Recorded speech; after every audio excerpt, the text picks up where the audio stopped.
Hello, dear learners. How are you all? I do hope that you all are doing very, very well.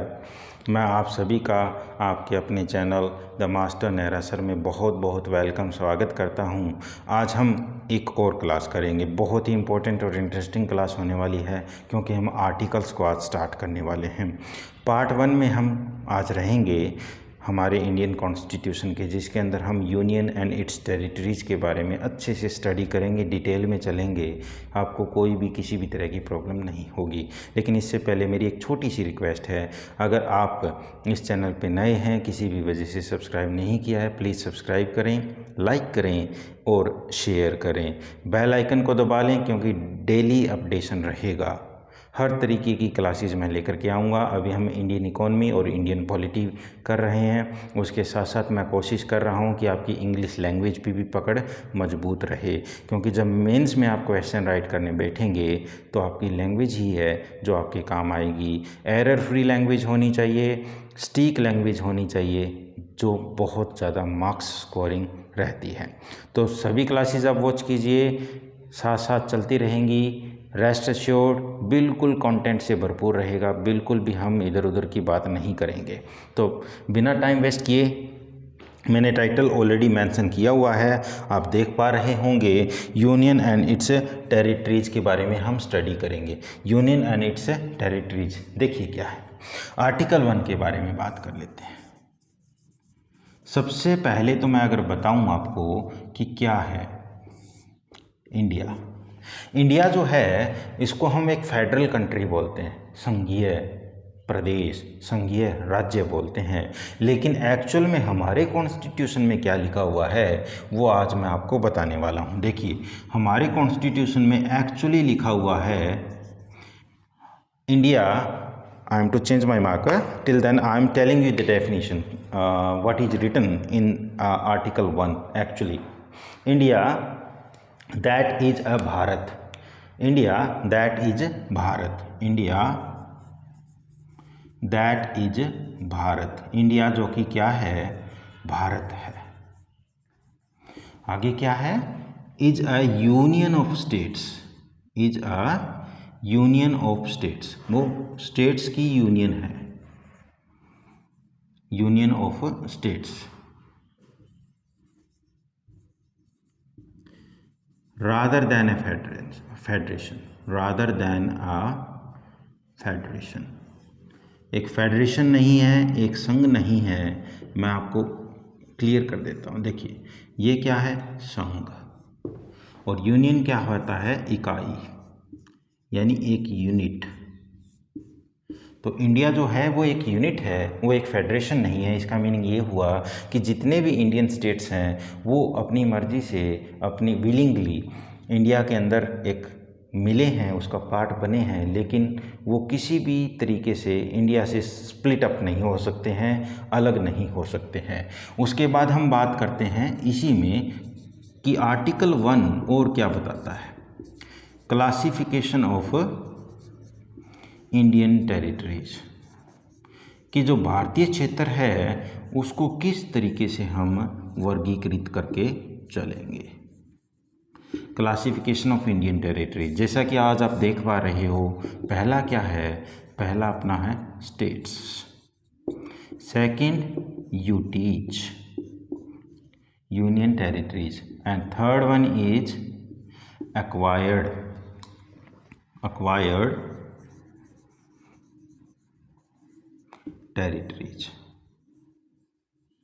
Acquired territories का meaning क्या हुआ कि प्राप्त किए गए, प्राप्त किए गए क्षेत्र।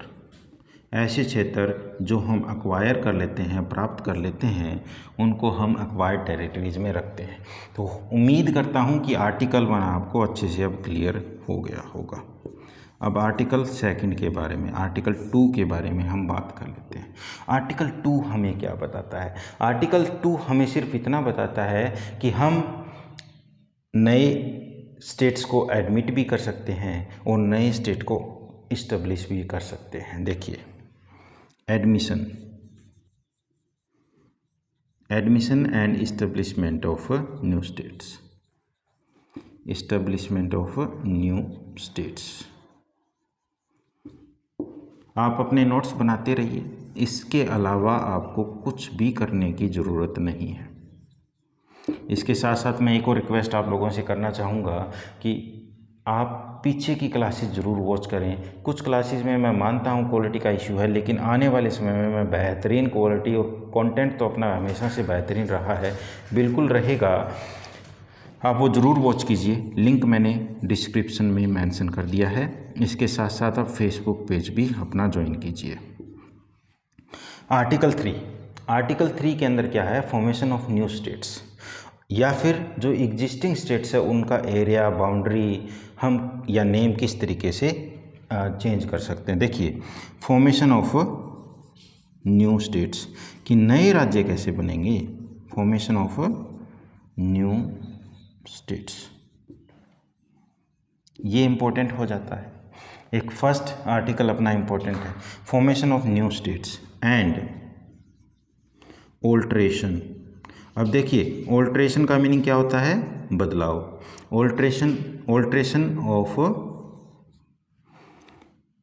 एग्जिस्टिंग स्टेट्स, यानी कि जो स्टेट अभी मौजूद है उसमें क्या बदलाव होगा। उसमें हम 3 तरीके का बदलाव कर सकते हैं। वो 3 तरीके का बदलाव क्या है? सबसे पहला क्या करेंगे? बाउंड्री का बदलाव, उसका क्षेत्र का बदलाव कर देंगे। अगर क्षेत्र बदलेगा तो एरिया बदलेगा, और एरिया अगर हमने बदल दिया तो इसका मीनिंग हम उसका नाम भी चेंज कर सकते हैं। तो 3 तरीके का बदलाव है, ये आप ध्यान में रखिएगा। ऑल्ट्रेशन का मीनिंग होता है बदलाव, यानी नए स्टेट का हम निर्माण कर सकते हैं, और जो मौजूदा राज्य है उसकी बाउंड्री हम चेंज कर सकते हैं, एरिया चेंज कर सकते हैं, और नाम भी हम चेंज कर सकते हैं।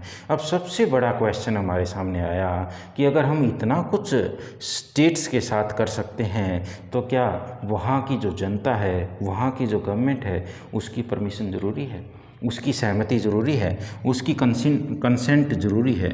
कंसेंट ऑफ द स्टेट आप लिख लीजिए, रिक्वायर्ड। हमारे सामने क्या आया क्वेश्चन कि क्या उस स्टेट की कंसेंट, सहमति ज़रूरी है या नहीं है। तो मैं आपको बता देता हूँ, ये ज़रूरी नहीं है, नो। उस स्टेट की सहमति होना न होना इस बात का बिल्कुल भी फ़र्क नहीं पड़ता, लेकिन एक तरीका है जिस स्टेट को हम इसके बारे में इंफॉर्मेशन दे सकते हैं। उसके लिए हमें एक बिल लाना होगा। देखिए, हम एक ओनली बिल के तरीके से ये सब कर सकते हैं। ओनली वे ऑफ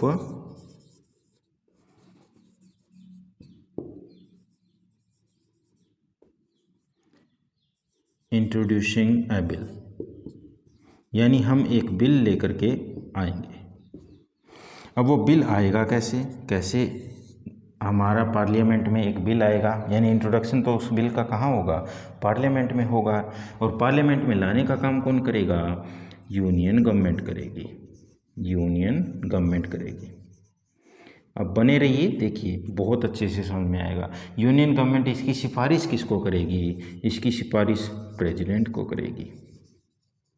और यूनियन गवर्नमेंट प्रेसिडेंट को बोलेगी कि आप ये बिल है, हम इस बिल में क्या कर रहे हैं, इस कोई भी एक स्टेट है उसका नाम, बाउंड्री, एरिया कुछ भी हम चेंज कर रहे हैं, और या फिर नया हम उसके अंदर से एक स्टेट और बना रहे हैं, तो आप रिक्वेस्ट है आपसे कि ये जो बिल है वो किसको भेज दीजिए?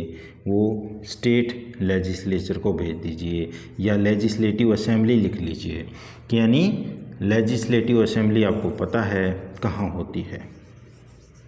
विधान पालिका केवल स्टेट में पाई जाती है। कि लेजिस्लेटिव असेंबली को भेज दीजिए, और उसमें प्रेसिडेंट और यूनियन गवर्नमेंट मिलकर के डिसीजन लेते हैं कि क्या पीरियड फिक्स रहेगा। तो इसका मीनिंग क्या हुआ? पीरियड का मीनिंग जिस समय के दौरान स्टेट को वो बिल कंसिडर करना है। Period is decided by the president,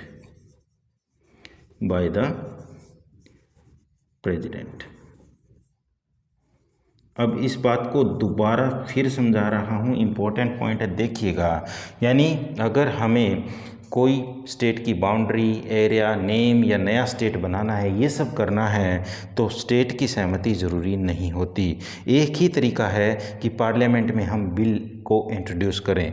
bill को इंट्रोड्यूस करने से पहले क्या करेंगे, हम यूनियन जो अपनी गवर्नमेंट है, केंद्र सरकार है, वो प्रेसिडेंट के पास जाएगी। प्रेसिडेंट से रिक्वेस्ट होगी कि प्लीज़ आप ये जो बिल है वो लेजिस्लेटिव असेंबली को भेजिए। फिर प्रेसिडेंट लेजिस्लेटिव असेंबली को वो बिल भेजेंगे और उसमें एक पीरियड मेंशन होगा कि आपको इतने समय में, ये पीरियड एग्जैक्ट नहीं है, प्रेसिडेंट के ऊपर डिपेंड करता है, यानी यूनियन गवर्नमेंट और प्रेसिडेंट मिलकर के ये डिसाइड करेंगे कि ये कितना टाइम उनको हम देंगे। ओके, स्टेट लेजिस्लेटिव असेंबली जो है उस बिल को उसने समय के दौरान कंसिडर करना ही होता है। अगर ना करे और मान लीजिए पीरियड ओवर हो गया तो ये मान लिया जाता है कि स्टेट लेजिस्लेटिव असेंबली ने सहमति दे दी। अगर वो उसको कंसिडर उतने पीरियड में नहीं करते हैं और प्रेसिडेंट को रिवर्ट नहीं करते हैं, यानी वापस रिप्लाई नहीं करते हैं, तो ये मान लिया जाता है कि राज्य ने स्वीकृति दे दी और फिर राज्य की किसी भी बात का कोई भी फ़र्क, कोई भी डिफरेंस नहीं पड़ता। तो आप समझ गए होंगे। उसके बाद क्या है, आर्टिकल अपना 4 आता है। अब आर्टिकल 4 भी इम्पोर्टेंट हो जाता है।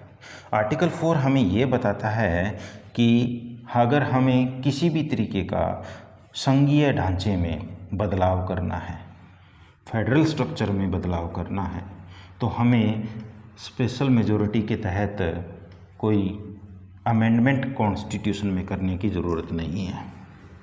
यानी अगर मेजर, आप ये ऐसा समझ लीजिए, प्रमुख हमारी कॉन्स्टिट्यूशन में लिखा हुआ अगर कोई प्रोविज़न है तो उसको किसी भी अमेंडमेंट से ही बदला जा सकता है, लेकिन राज्यों के बारे में ये बात लागू नहीं होती। अब आप इसमें एक बात यहाँ पर ज़रूर नोट करिएगा, उससे पहले कि हम आर्टिकल 4 पर चलें, मैं थोड़ा सा आपको एक एग्जांपल बताता हूँ। अभी सबसे पहला अपना जो स्टेट था, जो हमने लास्ट क्लास में भी किया है, हम आंध्र प्रदेश स्टेट जो है उसका रीऑर्गेनाइजेशन एक्ट कर रहे हैं। आंध्र प्रदेश स्टेट कह लीजिए या रीऑर्गेनाइजेशन एक्ट कह लीजिए। रीऑर्गेनाइजेशन यानी पुनर्गठन, एक कानून, एक विधेयक लाया गया। इसके तहत क्या कहा गया कि तेलंगाना की डिमांड की बात पुरजोर तरीके से सामने रखी गई। ये जो, अगर हम एक्ट की बात करें, अगर मैं आपको बताना चाहूँ तो वो 2014 में आया। 2014 में जब ये एक्ट लाया गया, तो उस समय अगर आप मंथ देखना चाहें तो फरवरी 2014 आप मेंशन कर सकते हो। यानी ये जो पार्लियामेंट में एक्ट था वो पास कब हुआ, आप लिख लीजिए, इम्पोर्टेंट पॉइंट है, ये पास कब हुआ। अब पास से आप समझ जाएंगे कि ये जो एक्ट है वो पार्लियामेंट में ही पास होगा। फरवरी 2014 में ये एक्ट सामने आया। यानी फरवरी 2014 में जब ये एक्ट आया, तब इस एक्ट के तहत क्या था कि तेलंगाना बना दिया गया, फॉर्मेशन ऑफ तेलंगाना बना दिया गया। अब तेलंगाना कैसे बना, जो तमिल स्पीकिंग डिस्ट्रिक्ट थे, यानी 10 ऐसे डिस्ट्रिक्ट थे जिसमें तमिल भाषा बोली जा रही थी, 10 डिस्ट्रिक्ट्स थे, और उनके अंदर क्या था, तमिल लैंग्वेज था, तमिल भाषा बोली जाती थी। उनको लेकर के एक तेलंगाना स्टेट का फॉर्मेशन कर दिया गया। अब मैं अगर एग्जैक्ट डेट इसकी बताऊं तो 2 जून 2014 को ये बना। पास हुआ था पार्लियामेंट से फेब 2014 में, लेकिन ये बना कब, 2 जून 2014 में। 2 जून 2014 के अंदर इसका निर्माण कर दिया गया। और इसमें मैं बता देता हूँ 10 डिस्ट्रिक्ट थे, तो जो जॉइंट कैपिटल है हैदराबाद, उसको ये कहा गया कि 2024 तक, यानी 2014 से लेकर के 10 साल का एक अवधि रखा गया कि जो जॉइंट कैपिटल है वो शेयर करेंगे आंध्र प्रदेश और तेलंगाना। उसके बाद तेलंगाना या जो आंध्र प्रदेश है इनकी अलग अलग जो कैपिटल है वो रहेगी। अब देखिए क्या रहा इसमें। सबसे ज़रूरी बात यह है कि आर्टिकल 3 और आर्टिकल 4 के अंदर ये कोई अमेंडमेंट नहीं होगा, जैसे मैंने आपको बता दिया था। तो नोट में आप लिख सकते हो, ये जो ऊपर वाली बात मैंने आपको बताई, it's note an amendment. Amendment आप समझिए, जब हम कोई भी कानून में बदलाव करते हैं, प्रमुख बदलाव करते हैं, तो एक अमेंडमेंट लाते हैं अंडर आर्टिकल 3 एंड 4, यानी आर्टिकल 3 और 4 के अंदर ये कोई अमेंडमेंट नहीं होगा। अब आर्टिकल 3 एंड 4 क्या है? अभी हमने आर्टिकल 4 नहीं किया है, मैं आपको यहाँ करवा रहा हूँ, जैसे मैंने पहले बताया था क्या है। आर्टिकल 4 क्या कहता है? आर्टिकल 4 ये कहता है कि अगर हम कोई भी नया स्टेट बनाएंगे या हम अगर कोई भी स्टेट का नाम चेंज करेंगे, बाउंड्री चेंज करेंगे, कुछ भी करेंगे, तो वो कोई अमेंडमेंट नहीं होगा। ठीक है, कॉन्स्टिट्यूशनल अमेंडमेंट नहीं होगा। इसका मीनिंग क्या हुआ कि आप समझ जाइए कि it's not an amendment under article 368। Okay, इसको आप समझिए। अगर इंडिया क्या कर रहा है, इंडियन पार्लियामेंट, हमारी पार्लियामेंट क्या करेगी? स्टेट में बदलाव करेगी। स्टेट में क्या करेगी? बदलाव करेगी। स्टेट समझिए, क्या बदलाव को क्या बोलते हैं? ऑल्ट्रेशन करेगी। और वो बदलाव हमने किया था, कितने तरीके का होता है? 3 टाइप्स होता है। अगर वो होता है तो वो क्या नहीं होगा? Note an amendment. ये नहीं होगा note an amendment under article 368, क्योंकि जब कॉन्स्टिट्यूशनल अमेंडमेंट किया जाता है वो आर्टिकल 368 के अंदर होता है। हमारा इसमें आर्टिकल 4 में स्पेशली मेंशन्ड है कि इंडियन पार्लियामेंट स्वतंत्र है कि जब वो चाहे, जो चाहे वो स्टेट में कर सकती है, उसका एरिया, नाम कुछ भी बदले, लेकिन उसको अमेंडमेंट लाने की ज़रूरत नहीं है, यानी कि संविधान में संशोधन करने की ज़रूरत नहीं होगी। अब अमेंडमेंट के बारे में मैं बता दूं, आने वाली क्लास में ये तो बड़ा कंप्लीट हम कॉम्प्रिहेंसिव वे से करेंगे, लेकिन हल्का सा बता देता हूँ अमेंडमेंट कब लाया जाता है। हमारी मुख्यतः 2 तरह की हम मेजॉरिटी लगा के चलते हैं, simple majority and special majority. जब 2/3 मेजॉरिटी की ज़रूरत हमें पड़ती है कोई भी बिल पास करवाने के लिए, तब अमेंडमेंट आ जाता है, और सिंपल मेजॉरिटी में ये ज़रूरत नहीं होती। आने वाले वीडियोज़ का अपना टॉपिक रहेगा, डोंट वरी, कंप्लीट सिलेबस हम करेंगे। Berubari union case. अब इस केस के बारे में मैंने पहली वीडियोज़ में भी आपको अच्छे से क्लियर किया है, प्रियम्बल वाली वीडियो में। बेरूबारी यूनियन केस, उन वीडियोज़ का लिंक डिस्क्रिप्शन में है, आप वहाँ से उन वीडियोज़ को वॉच कर सकते हैं। बेरूबारी यूनियन केस कहाँ आया था? 1960 में आया था। अब 1960 में जब बेरूबारी यूनियन केस आया, तो बेरूबारी जो है वेस्ट बंगाल की साइड, अपने आप कह लीजिए इंडिया के ईस्ट में एक जगह है, बस इतना समझ लीजिए।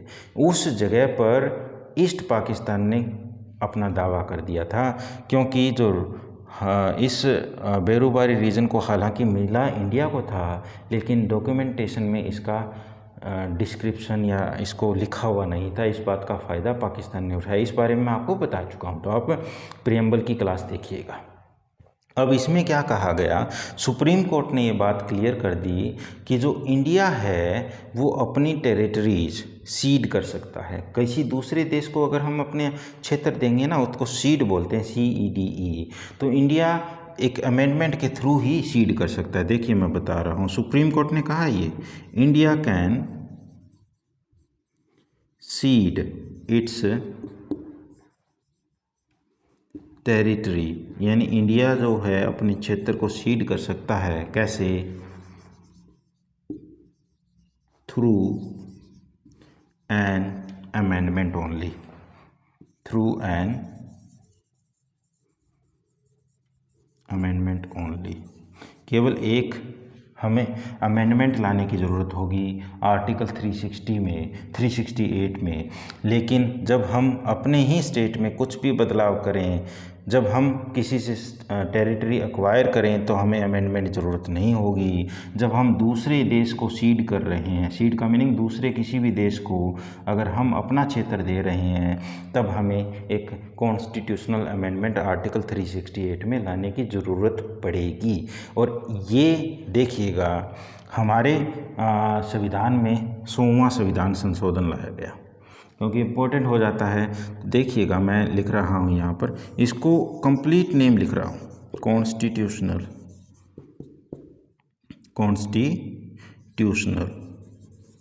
Amendment act, constitutional amendment act. और ये कौन सा था, अगर आप यहाँ लिखना चाहो यहाँ लिख लीजिए, 100वां था, 100वां संविधान संशोधन। अब 100वां संविधान संशोधन 2015 में लाया गया। कब लाया गया? 2015 में, 2015 में लाया गया। और लाने का वजह क्या था कि जैसे बेरूबारी यूनियन केस के बारे में, या कुछ जो टेरिटरी थी वो बांग्लादेश को दी जानी थी, क्योंकि अब ईस्ट पाकिस्तान जो है बांग्लादेश है। तो इसका मीनिंग क्या हुआ, इंडिया ने अपनी टेरी सीड कर दी, किसको? बांग्लादेश को।